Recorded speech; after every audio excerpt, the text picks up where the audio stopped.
Dear friends, আশা করি ভালো আছেন, সুস্থ আছেন। আর যে বিষয় নিয়ে আলোচনা করছি সেটি হলো আমাদের মানব শরীরে হার্ট বা হৃৎপিণ্ড ভালো রাখতে গেলে যে খাবারগুলি গ্রহণ করবে, যেমন বাদাম। এই বাদাম, যে কোনো ধরনের বাদাম আপনারা রাত্রে ভিজিয়ে রাখবেন, সকালে সেটি গ্রহণ করবেন, হার্ট ভালো থাকবে। এবং সবুজ শাকসবজি, বাজারে অনেক রকমের সবুজ শাকসবজি পাওয়া যায়, সেগুলি বেশি করে আপনারা গ্রহণ করবেন, হার্ট ভালো থাকবে। বা প্রচলিত বাজারে যে ফলগুলি রয়েছে, মৌসুমি ফল, সেই ফলগুলি আপনারা গ্রহণ করতে পারেন। সেই ফল গ্রহণ করলে হার্ট ভালো থাকবে। সে আঙুর, আপেল, এইসব জাতীয় এগুলি আপনারা গ্রহণ করবেন, হার্ট ভালো থাকবে। এবং চিনি, ময়দা এগুলি যতটা সম্ভব এড়িয়ে যাবেন।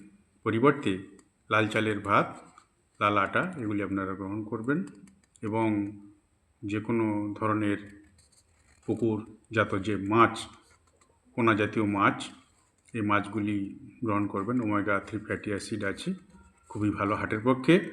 এবং টক দই আপনারা গ্রহণ করবেন। টক দইতে গ্রহণ করলে হার্ট খুবই ভালো থাকে। এবং কাঁচা রসুনও নিয়মিত কিছুটা পরিমাণ গ্রহণ করতে পারেন, হার্ট ভালো থাকবে। আরেকটি জিনিস অতি সুন্দর এবং অতি প্রয়োজনীয় জিনিস, টমেটো। এই টমেটো আপনারা নিয়মিত গ্রহণ করবেন, হার্ট ভালো থাকবে। আরেকটি জিনিস গ্রিন টি, এই গ্রিন টিও আপনারা নিয়মিত গ্রহণ করবেন, হার্ট ভালো থাকবে। আর চিনি, ময়দা যেটা বললাম যতটা সম্ভব এড়িয়ে যাবেন।